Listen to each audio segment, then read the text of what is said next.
extremely tight. It is extremely tight. And that is the old curved wing wall, a momentous operation of the 8 years worth of planning and 1 day to install. Block 23, and this is what is in front of it. Of course, is the retaining wall that is being built to divide between the canal and the highway going through this pinch point. Yeah, it's fine. We've got to obviously let these guys get out of the way. Correct. So there's we've obviously got a bit of a retaining wall to put in. Of course, in front of the wall for you. There goes one of your culverts now. Now it's 60 grand for that bit of concrete. Don't drop it.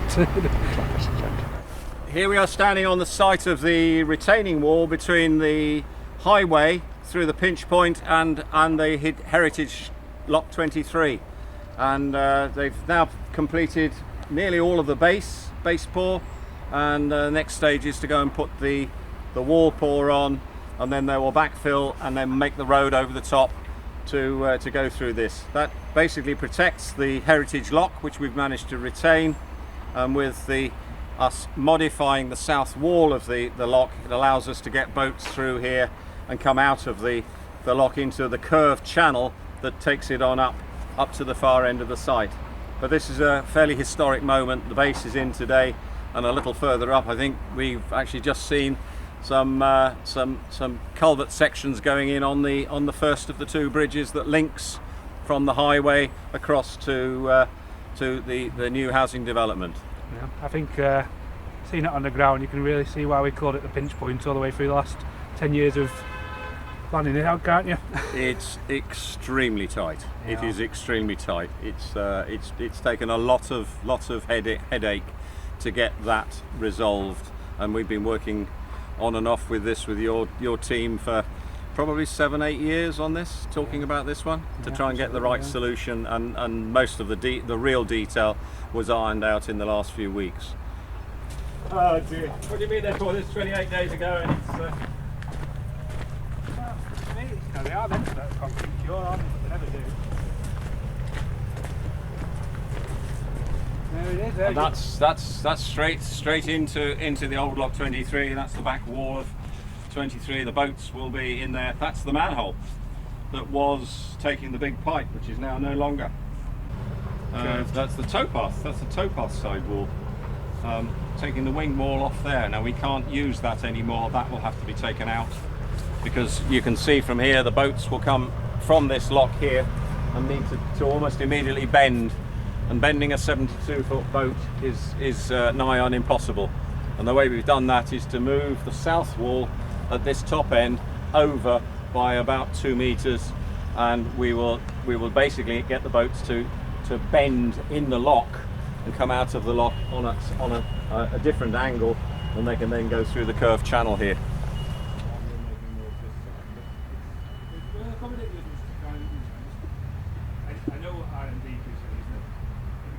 This reinforcement here and this base here is the retaining wall that in fact stops the highway falling into the canal over there.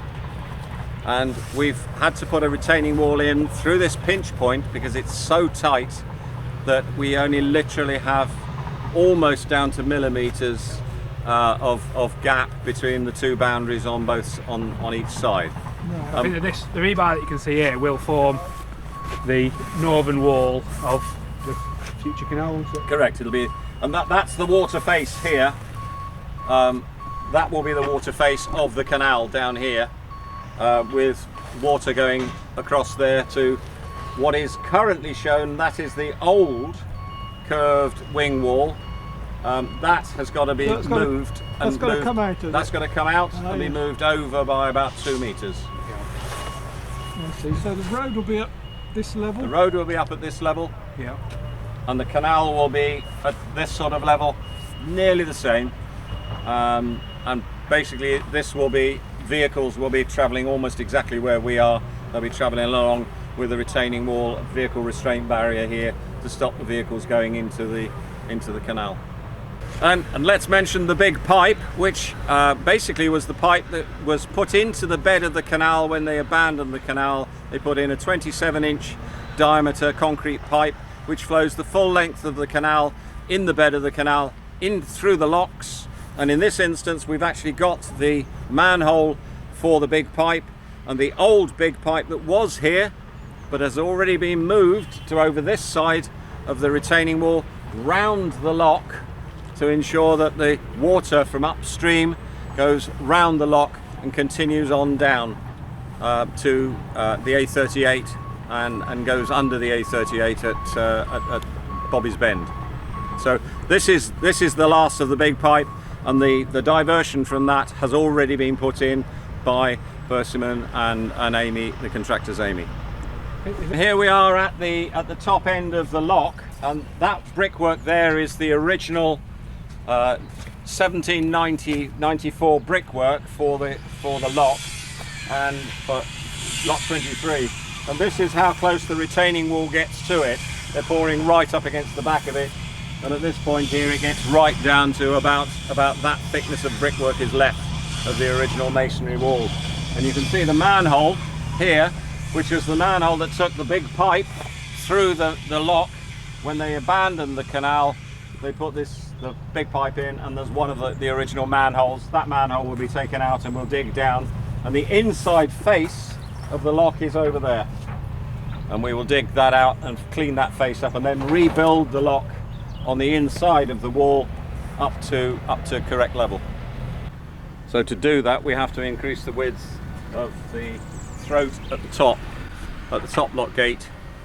We have to move the top lock gate across so that we can actually get boats out of the lock and in through the curved channel and through the real pinch point up there, which is the corner of the boundary there.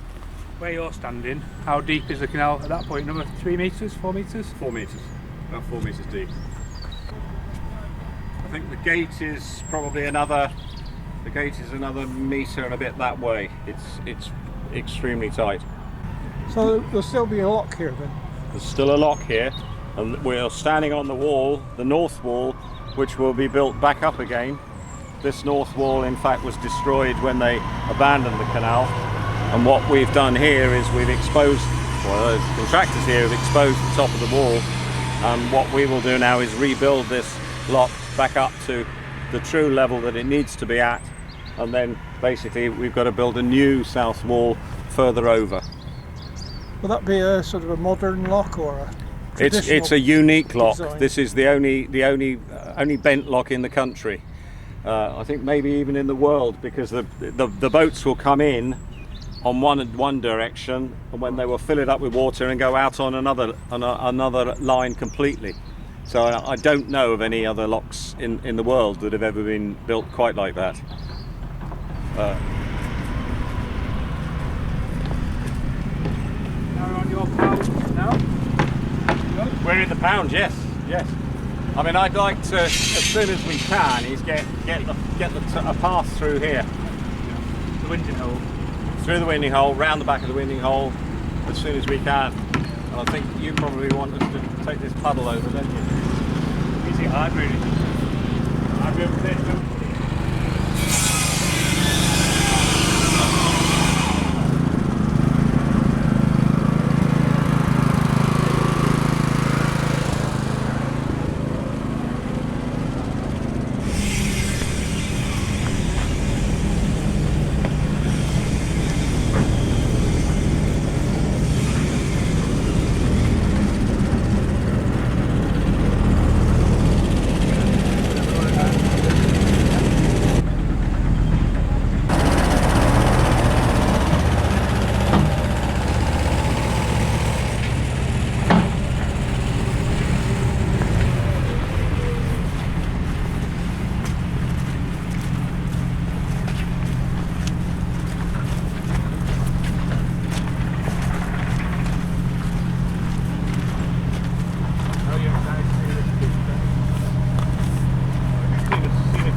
Around over the years.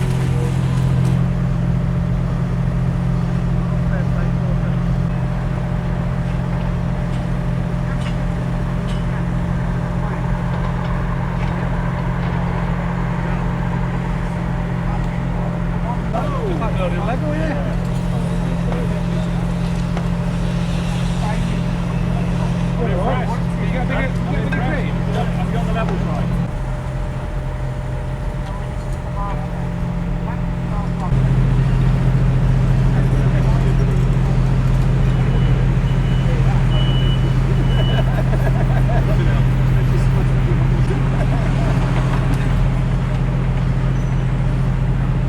So here we are at the first bridge, which is the link bridge, which links from the bypass across the canal to the housing development, the Persimmon housing development on this side. And today we've got a momentous operation of the actual culvert sections going in. The base culvert sections are going in today. They've got all of the base sections now. The last of those is just about to go in, and tomorrow they'll be putting the inverted U shape to go over the top, and that will be the culvert. They will backfill round it. There'll be wing walls off the two sides, the four corners, and that will have boats running through in due course. So a momentous day. One of the major bridges that have been built on the Lichfield Canal today, and you've seen it actually going in.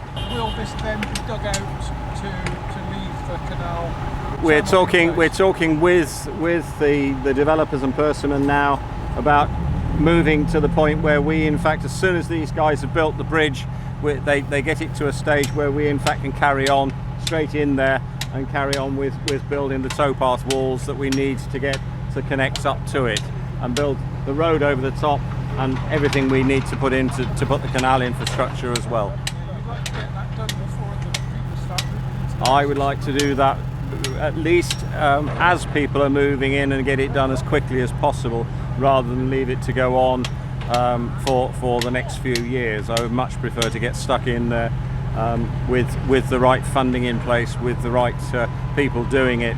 We will make that happen, and we will try and do that quite quickly. I think with all this sand here, it's ideal for The culvert that's going in today is the main access for the development, and forms a loop to the second culvert, which will be installed early part of next year.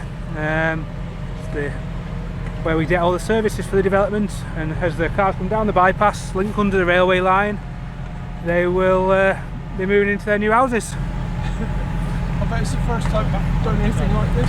Yeah, this is the first canal culvert I've ever seen installed, and definitely the first one I've been involved in the design and the logistics of getting it in. But it's been exciting, and it's 8 years worth of planning and 1 day to install.